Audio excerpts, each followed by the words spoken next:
Puji Tuhan, pada pagi hari ini kita berada di dalam rumah Tuhan, meskipun saat ini kita mengikuti aturan pemerintah yang ada, tetapi tidak membatasi kita pada saat ini, meskipun lewat siaran media yang ada, kita bisa dapat menggunakan fasilitas ini untuk kita datang menyembah Tuhan, kita datang memuji Tuhan pada saat pagi hari ini. Kita akan berdoa pada saat ini sebelum kita masuk dalam pujian dan penyembahan kita kepada Tuhan. Kami bersyukur Tuhan pada saat pagi hari ini karena kasih dan kemurahan-Mu dalam hidup kami. Engkau berikan kami kekuatan dan kesehatannya sampai saat ini. Sehingga datang di hadirat Tuhan, kami merindu datang menyembah Engkau pada saat ini meskipun sangat terbatas. Tapi kami rindu datang kepada-Mu pada saat pagi hari ini. Kami percaya Tuhan, Engkau ada di tengah-tengah kami pada saat ini. Kami undang Allah Roh Kudus dapat mengurapi kami pada pagi hari ini. Di dalam kami memuji dan menyembah Engkau pada saat ini. Terima kasih Tuhan, Engkau luar biasa, Engkau baik, Engkau dahsyat, yang sungguh berkuasa dalam hidup kami. Kami percaya itu dan kami yakin itu Tuhan. Kami sudah berdoa dan bersyukur, kami akan masuk dalam pujian dan penyembahan kami kepada-Mu Tuhan pada saat pagi hari ini. Terpuji oleh Tuhan, kami sudah berdoa dan bersyukur dalam nama Yesus. Haleluya, amin. Puji Tuhan, kita tetap dalam hadirat Tuhan dan kita akan angkat pujian yang mengatakan Bapakku datang. Haleluya Yesus. Terima kasih Tuhan.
Engkau selalu ada dalam hidup kami.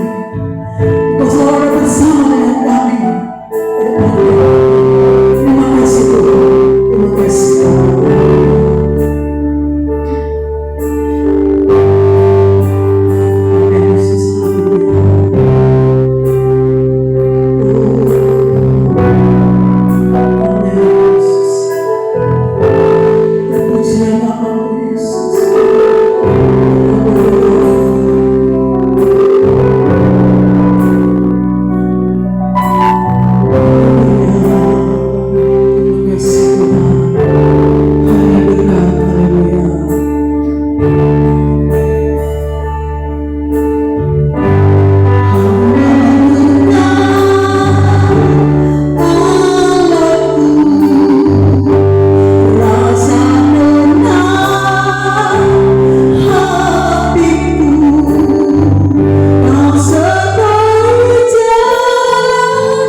yang ada ini Tuhan, yang sangat menakutkan, yang sangat mematikan, tapi kami percaya, kami mau datang dengan Engkau Tuhan saat ini. Engkau ada dalam hidup kami. Kami percaya Engkau adalah perlindungan Engkau yang teguh dalam kehidupan kami sebagai umat-Mu. Terima kasih Tuhan. Kami akan mendengarkan kebenaran firman-Mu pada saat ini. Terima kasih Yesus, terima kasih Bapa. Terima kasih Tuhan, terima kasih Yesus. Kami percaya firman-Mu yang dapat memberikan kekuatan dalam hidup kami. Kebenaran firman-Mu yang dapat memberikan kami kekuatan yang baru yang Engkau selalu beri dalam hidup kami. Sehingga kami tidak takut untuk menghadapi situasi yang ada saat ini Bapa. Urapi hamba-Mu Tuhan yang kami menyampaikan kami dengan firman-Mu. Kami sudah bersyukur dan berdoa. Kami akan mendengar firman-Mu dalam nama Yesus. Haleluya. Amin. Kami serahkan kepada hamba-Nya dengan firman Tuhan.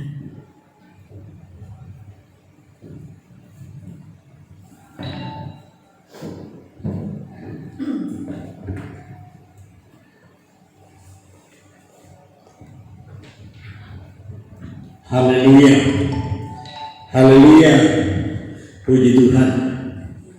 Pagi hari ini kita bersyukur atas kebaikan Tuhan dalam kehidupan kita, sehingga kita bersama-sama boleh lagi dapat mendengarkan kebaikan Tuhan melalui pemberitaan firman Tuhan ini.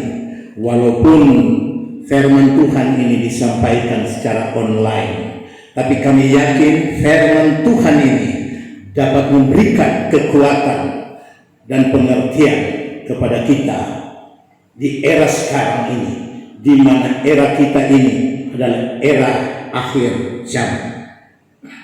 Sebab itu saudara yang dikasihi Tuhan, kita akan membuka Alkitab kita di dalam Lukas 21 ayat 34 sampai 36. Saya akan membacakannya. Lukas atau Injil Lukas 21 ayat 34 sampai 36, perkataannya demikian. Jagalah dirimu supaya hatimu jangan syarat oleh pesta pora dan kemabukan serta kepentingan-kepentingan duniawi, dan supaya hari Tuhan jangan dengan tiba-tiba jatuh ke atas dirimu seperti suatu jerat, sebab ia akan menimpa semua penduduk bumi ini. Berjaga-jagalah senantiasa sambil berdoa, supaya kamu beroleh kekuatan untuk luput dari semua yang akan terjadi itu, dan supaya kamu tahan berdiri di hadapan Anak Manusia. Amin.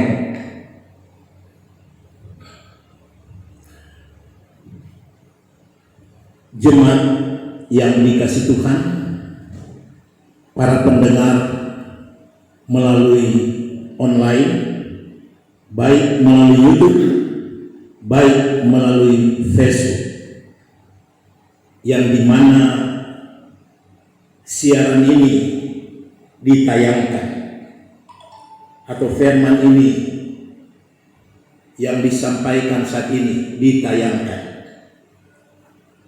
Kami akan memberikan topik memahami situasi yang terjadi di akhir zaman. Sekali lagi, memahami situasi yang terjadi di akhir zaman. Kita tahu bahwa manusia sudah jatuh di dalam dosa. Setelah manusia jatuh di dalam dosa, ada banyak hal yang menyakitkan dialami oleh manusia. Kematian pada ujung-ujungnya penderitaan manusia tersebut.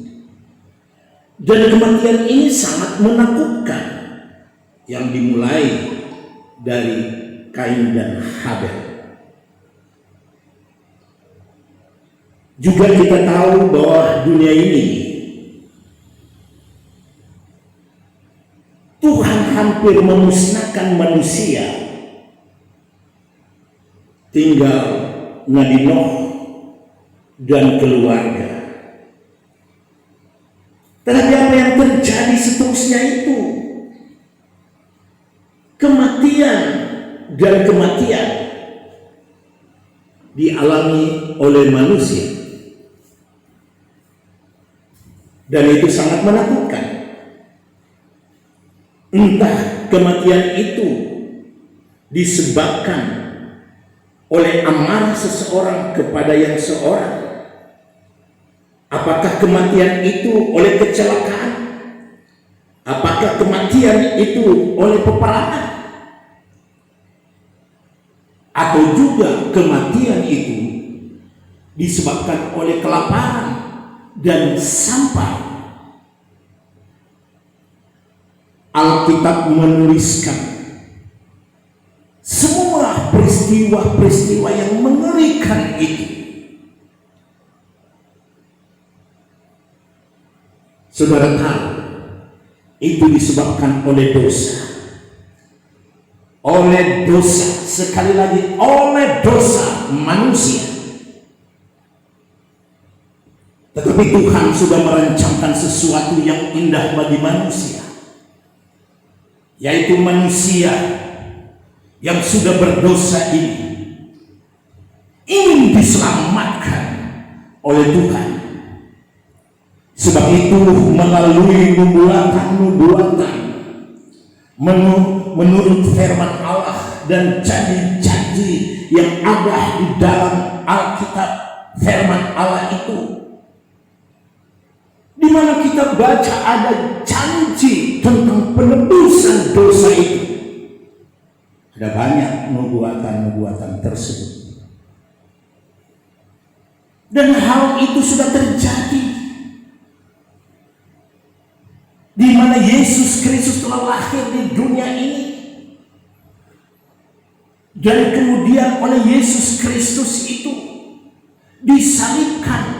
Tujuan penyaliban itu adalah untuk menebus dosa saudara dan saya. Saudara yang dikasihi Tuhan, setelah penebusan itu dilaksanakan oleh Yesus, kita tahu Yesus naik ke surga, dan dia katakan apa di dalam firman? Dia ke surga itu untuk menyiapkan tempat bagi kita. Ada tempat dia sediakan bagi saudara dan saya. Dan setelah itu, apalagi? Dia katakan dia akan kembali menjemput setiap orang yang percaya melalui penebusan di atas kayu salib. Sebab itu kita harus dapat memahami, walaupun berita-berita sekarang ini, di mana terjadi perdebatan antara si A dan si B, saya tidak menyalahkan, karena semua itu berdasarkan firman Allah. Tetapi sesuai dengan topik kita atau judul khotbah kita, memahami situasi yang terjadi di akhir zaman, itu yang saya ingin sampaikan melalui pemberitaan online ini.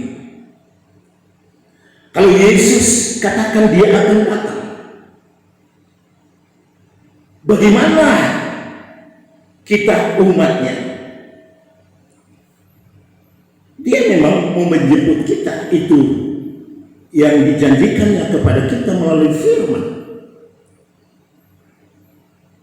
yang tentunya Yang sekarang ini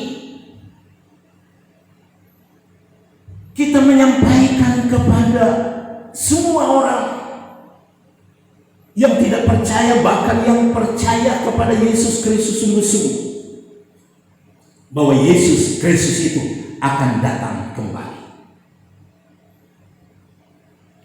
Banyak orang percaya Yesus akan datang kembali. Nah, sementara menanti kedatangannya Yesus Kristus di dunia ini, apa yang harus kita miliki?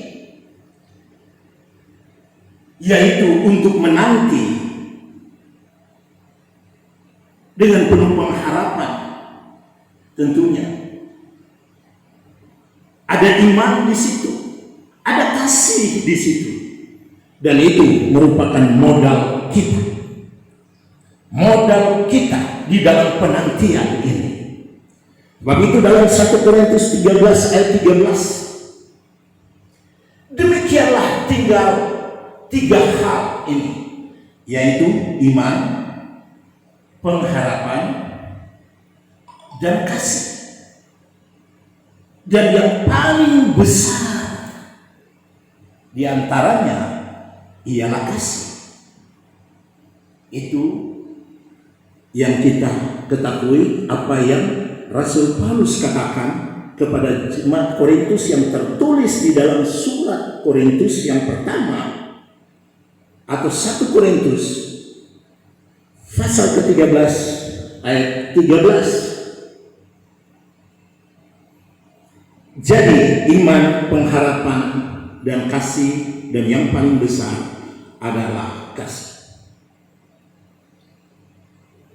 Mengapa demikian? Mengapa kita harus memiliki pengharapan, iman dan kasih, atau iman, pengharapan, dan kasih? Mengapa?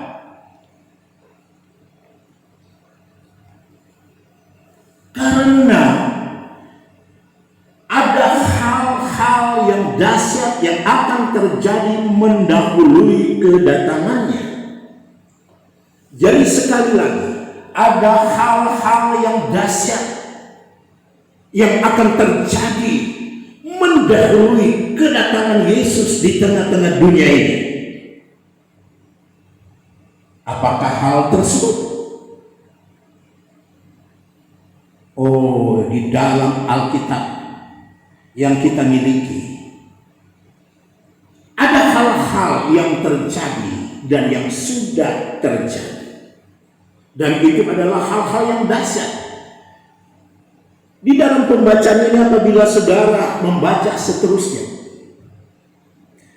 di dalam pasal 21 ini, ayat yang ke-6,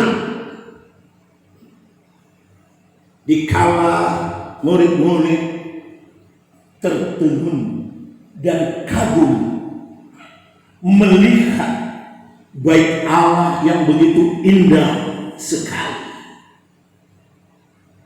Yesus berkata kepada mereka, apa yang kamu lihat di situ? Jadi di dalam pasal 26 dari Injil Lukas, ayat yang maksud kami 21 ayat yang ke-6, Yesus berkata kepada murid-murid, apa yang kamu lihat di situ? Apa yang Yesus katakan selanjutnya? Akan datang harinya di mana tidak ada, atau pada hari itu di mana tidak ada satu batu pun akan dibiarkan tergeletak di atas batu-batu yang lain. Semuanya akan diruntuhkan. Itu yang disampaikan oleh Yesus. Jadi bait suci yang indah itu satu waktu akan diruntuhkan. Apa itu sudah terjadi? Ya sudah terjadi. Pada tahun 70 Jenderal Titus menyerang dan meruntuhkan bait suci yang dibanggakan oleh umat Israel. Mengapa bait suci yang indah, tempat orang beribadah kepada Tuhan ditiadakan? Ditiadakan, hancur sampai saat ini. Bukankah itu hampir sama dengan kita sekarang ini, saudara? Di mana bangunan-bangunan gereja yang indah-indah, tidak ada umat berkumpul, dilarang pemerintah. Bukan kita tidak ada kebebasan untuk beragama, tetapi ada satu hal yang dahsyat yang terjadi di bumi ini, termasuk negara kita dan daerah-daerah kita. Virus corona COVID-19 terjadi. Sebab itu rumah-rumah ibadah yang indah-indah, yang dikagumi oleh gempalanya, oleh umatnya, sekarang ini kosong, sangat menyedihkan. Bukankah itu sama dengan Yesus katakan, apa yang kamu lihat di situ akan datang harinya di mana tidak ada satupun batu yang tersusun dibiarkan tergeletak di atas batu yang lain. Semuanya akan diruntuhkan. Kita masih bersyukur gereja yang indah ini belum sampai diruntuhkan. Belum sampai. Kita bersyukur kepada Tuhan. Artinya kita masih memiliki kesempatan di waktu-waktu yang akan datang. Sebab itu apabila kita diberikan waktu dan kesempatan oleh Tuhan dengan mengangkat virus ini, jadilah umat-umat Tuhan yang rindu beribadah di bait Tuhan. Amin, saudara. Ini sungguh luar biasa bagi kita sekalian. Akan mendongkrak iman kita untuk menjadi taat dan setia dan menyintai rumah Tuhan. Dengan peristiwa ini, pasti kita akan mencintai dan mengasihi iman, pengharapan, dan kasih. Kasih itu lebih besar dari antara iman dan pengharapan. Kita lanjutkan. Kemudian Lukas 28 dikatakan di situ, waspadalah supaya kamu jangan disesatkan, sebab banyak orang akan datang dengan memakai namaku atau nama Yesus dan berkata akulah dia, atau dia berkata akulah Mesias, dan waktunya sudah dekat. Jangan kita mengikuti mereka yang mengatakan itu. Sudah terjadi belum? Sudah terjadi di media tulis, baik majalah dan surat kabar, dan media televisi, baik di luar negeri dan di dalam negeri kita. Banyak yang mengklaim bahwa dia adalah Mesias. Sudah terjadi. Dan dia katakan jangan mengikuti dia. Sudah terjadi nubuatan ini. Kemudian Lukas 1, 9 dan 10. Dan apabila kamu mendengar berita tentang peperangan dan pemberontakan, janganlah kamu terkejut. Karena katanya semua itu harus terjadi. Harus terjadi dahulu.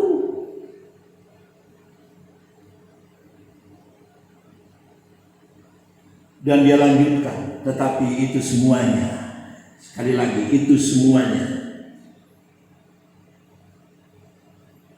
berarti kesudahannya akan datang. Tapi ini merupakan tanda-tanda. Walaupun itu memang bukan berarti kesudahan itu sudah mau tiba. Apabila terjadi peperangan dan pemberontakan, kita hanya disuruh jangan terkejut.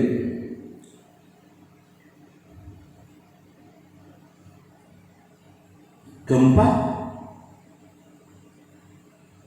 akan ada gempa bumi. Itu sudah terjadi. Akan ada penyakit sampar disambung dengan kelaparan dan hal-hal yang mengejutkan di langit. Itu sudah terjadi. Dan akan ada tanda-tanda pada matahari dan bulan, dikatakan di situ. Dan bintang-bintang dan di bumi. Bangsa-bangsa akan takut.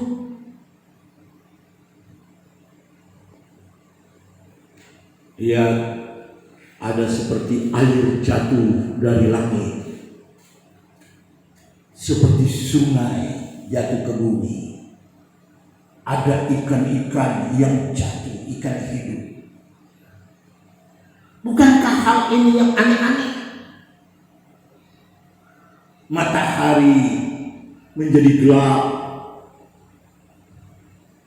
bulan menjadi darah, dan bintang-bintang berguguran. Itu semua sudah terjadi.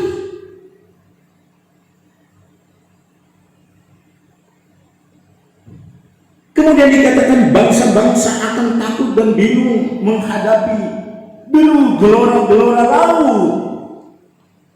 Sudah terjadi di Aceh, tsunami di Jepang, di beberapa daerah kita ini sudah kita alami, dan banyak kematian di situ.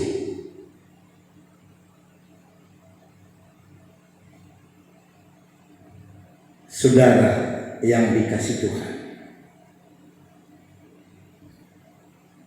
hal-hal ini juga masih tanda-tanda untuk kedatangan Tuhan. Dilanjutkan lagi. Jadi sampah ada, sekarang kita sudah alami. Kelaparan, bohong, di Ethiopia sana kelaparan dirasakan oleh umat-umat Kristen juga.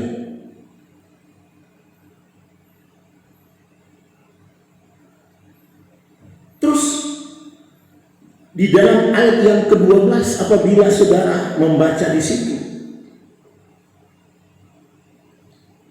ia berbicara dan sebelumnya semuanya itu terjadi bahwa umat Kristen akan ditangkap dan dianiaya,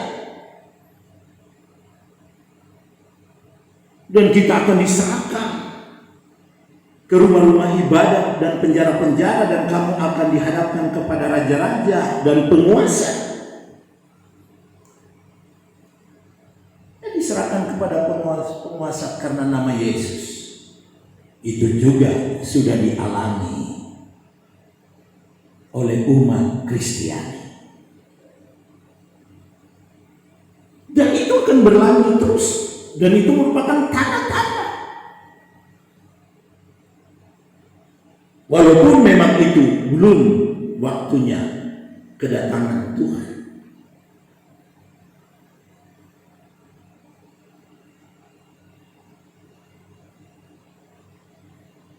Kemudian ayat yang ke-26 Lukas 21 tadi. Orang akan dikatakan situ, orang akan mati ketakutan karena kecemasan berhubung dengan segala apa yang menimpa bumi ini. Karena kuasa-kuasa langit akan goncang. Hanya dengan penyakit corona ini sebenarnya dia sehat, tetapi karena dia ketakutan, mati ketakutan, mereka memberitakan hal itu, hanya mati dengan ketakutan. Bukankah hal ini sementara terjadi? Bukankah dunia ini takut sehingga pemimpin-pemimpin negara menginstruksikan supaya bersembunyi, tinggal di rumah, kosongkan rumah ibadah, tinggal di rumah. Kenapa dikatakan begitu? Karena takut. Dan hal ini sudah dinubuatkan oleh Tuhan Yesus, ketakutan atau mati ketakutan. Apalagi ada kuasa-kuasa langit akan goncang, akan lebih ketakutan lagi. Baru virus corona yang menggoncangkan dunia, semuanya sudah ketakutan.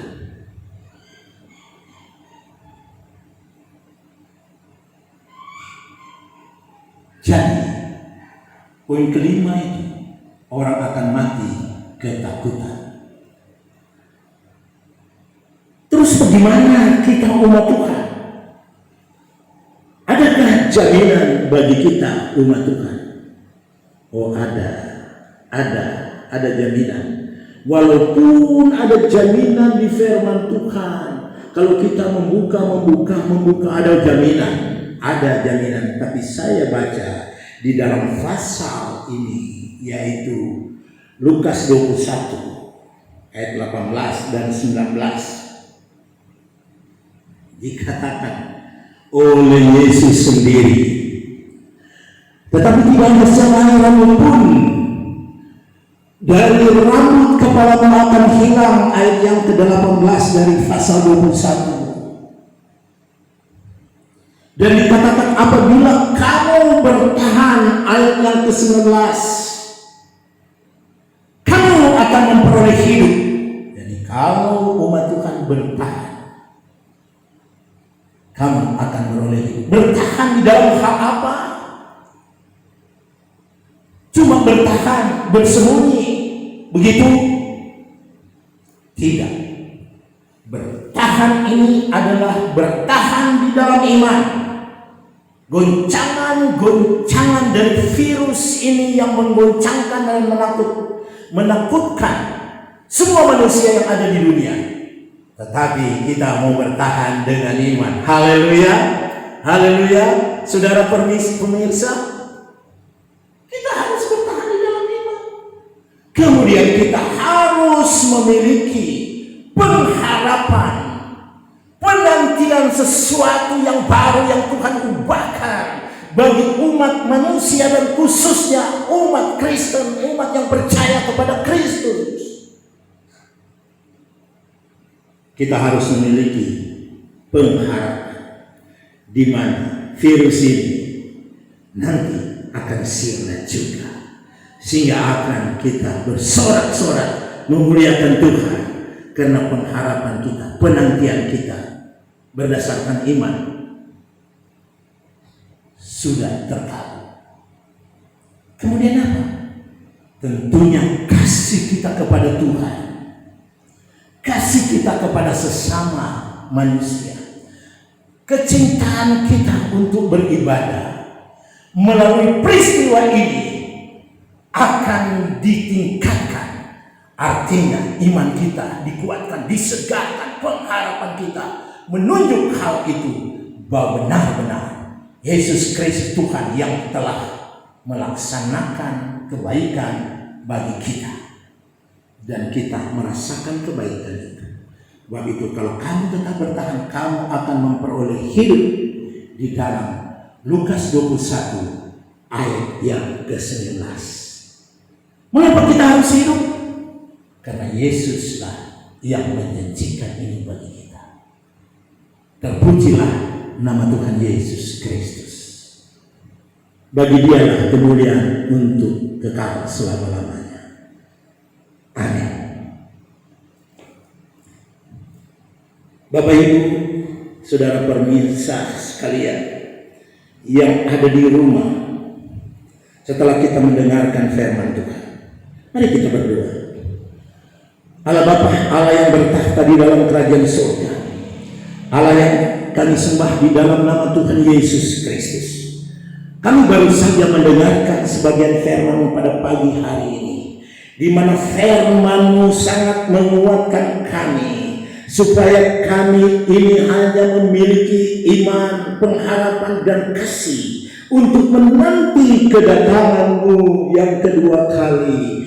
Dan pengharapan kami saat ini adalah pengharapan di mana peristiwa yang sangat menakutkan ini dengan virus corona ini akan berlalu. Tuhan, kami tetap berdoa kepadamu dengan iman dan penuh pengharapan. Biarlah kasih-Mu Engkau curahkan bagi bangsa kami, curahkan bagi daerah-daerah kami yang tercemar dengan virus ini. Kami yakin firman-Mu ya dan amin, peristiwa-peristiwa ini memang akan terjadi, karena di dalam pengharapan penantian kami kepadamu Tuhan, kami memahami sekarang ini apa tujuan-Mu bagi kami, supaya iman kami menjadi kokoh, pengharapan kami terbukti dikala kami tetap percaya dan bertahan untuk beriman kepada Tuhan. Maka keselamatan dan kehidupan kami akan miliki. Tuhan, kami berdoa untuk saudara-saudara kami yang ada di rumah sakit yang sekarang ini, Tuhan. Mereka menderita di antara hidup dan mati, tetapi kalau Tuhan dengarkan doa kami, kami yakin di dalam nama Tuhan Yesus Kristus semua yang dirawat disembuhkan oleh Tuhan. Dan perawat-perawat dan dokter-dokter, Tuhan berikan hikmat akal budi dan jauhkan mereka dari penyakit ini pula. Dan mereka boleh dapat merawat mereka yang sakit itu dengan penuh kasih dan tanggung jawab. Dan pasien-pasien tersebut boleh disembuhkan oleh kasih karunia Tuhan. Terpujilah nama-Mu Bapa. Terima kasih buat kasih anugerah Tuhan. Di dalam nama Tuhan Yesus Kristus kami sudah berdoa dan bersyukur. Haleluya, haleluya, amin. Kami kembalikan kepada Ibu Gembala untuk melanjutkan ibadah kita.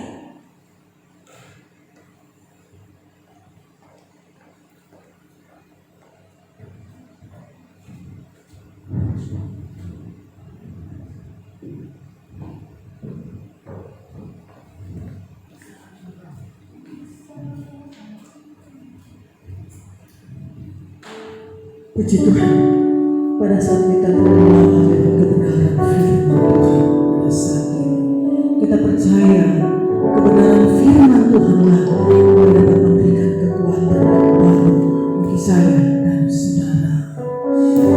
Kita akan akhiri ibadah kita pada saat pagi hari ini bersama anugerah. Seperti hari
Saudara jemaat yang dikasih Tuhan,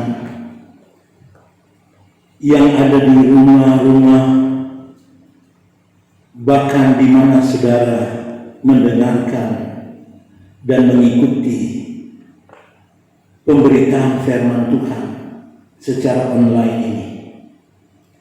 Terimalah berkat damai sejahtera yang datang dari Allah Bapa,